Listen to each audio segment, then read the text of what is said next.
Welcome back to Grammar Grade 10. This is Unit 3, Lesson 20, and today we're looking at one of the most useful little tools in the language, the appositive. It's the move writers use to slip an extra fact into a sentence without starting a whole new one. And it comes with a comma rule that trips up an enormous number of people. By the end of today, you'll know exactly when those commas belong and exactly when to leave them out. Let's get into it.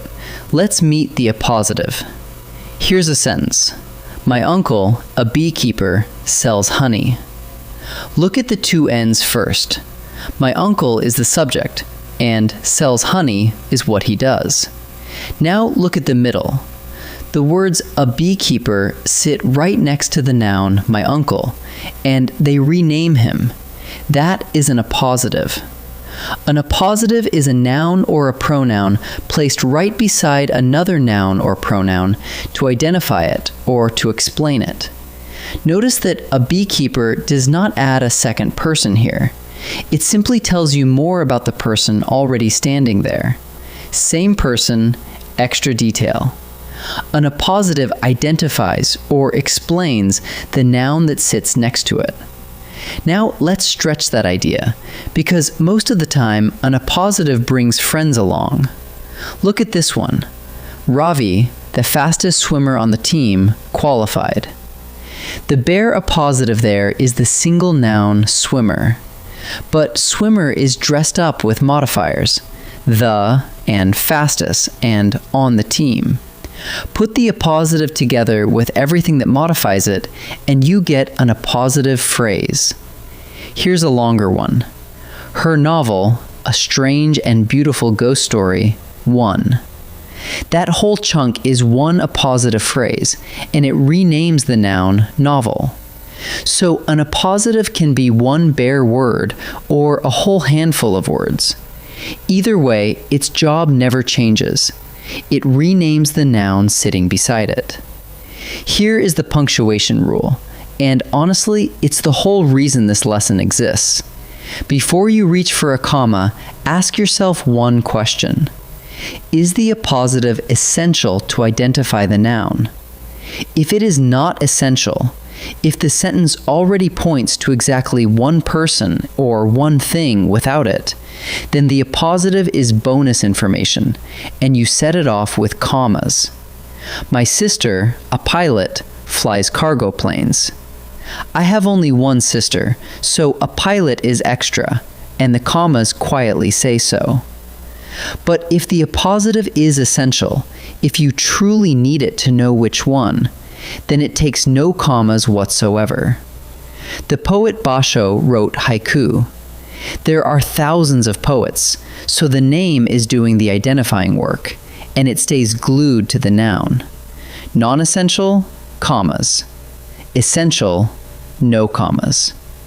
So how do you decide in real time whether an appositive is essential? Use the lifted out test.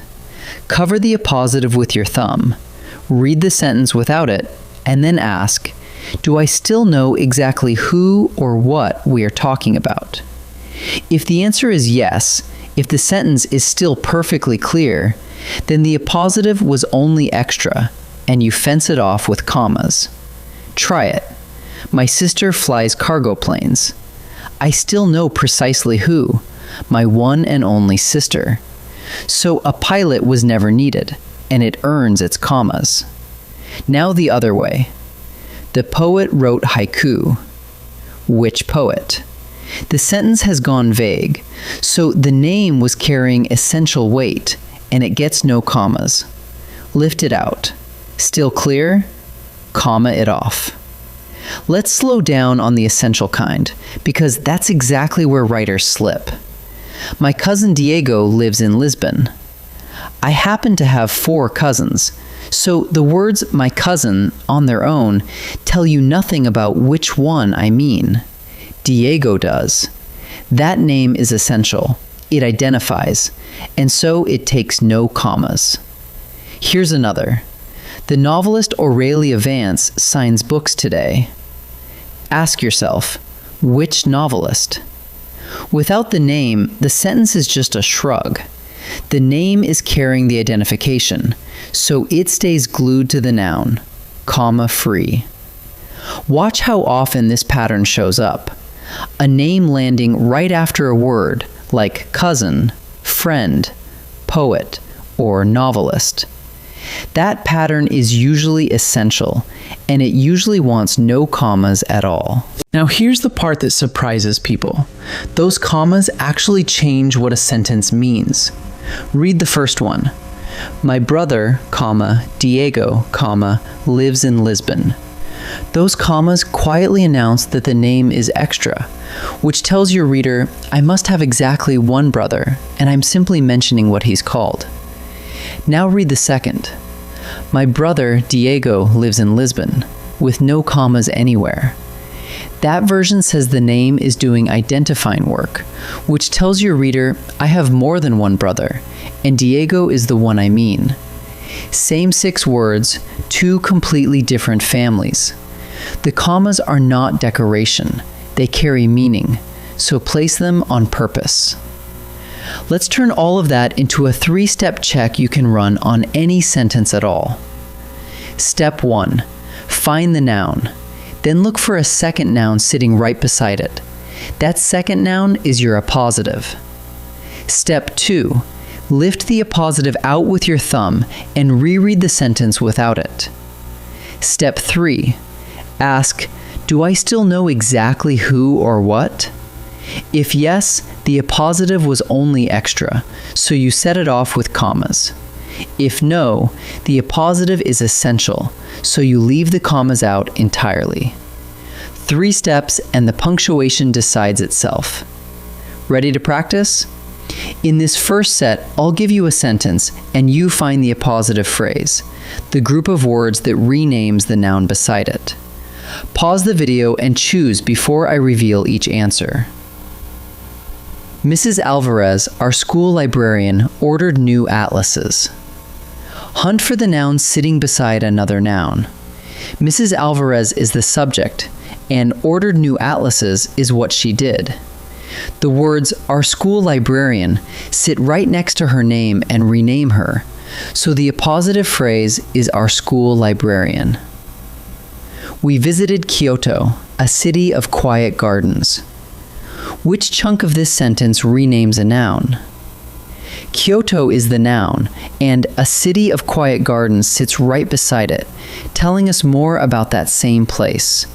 So the appositive phrase is a city of quiet gardens.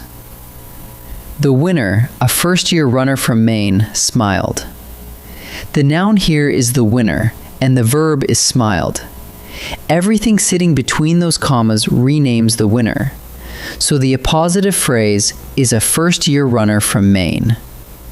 Now for the punctuation. Each sentence in this set has an appositive with no commas around it yet. Run the lifted out test and decide, is it essential, meaning no commas, or non-essential, meaning we add the commas? Pause and try each one before I answer. The chemist Ada Reyes solved the puzzle. Lift the name out.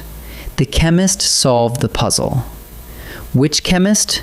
We have no idea because the name was doing the identifying.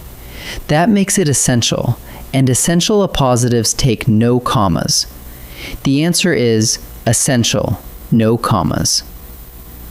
Rome, the capital of Italy, sits on 7 hills.